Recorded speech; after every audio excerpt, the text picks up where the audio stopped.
how to add extension repositories on Cloudstream app. Let's open it.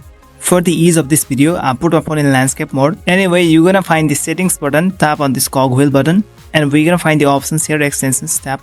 Now we're gonna tap on add repository. This is where you add the repository for the extensions. Now just keep this screen as it is and go back, launch your browser. Just Google search Cloudstream extensions and you're gonna find the link from Mira Haje list of extensions Cloudstream wiki. Click on this one. Now scroll down, it gives you a list of extension repositories: Mega repository, Avocado repository extension, feature repo.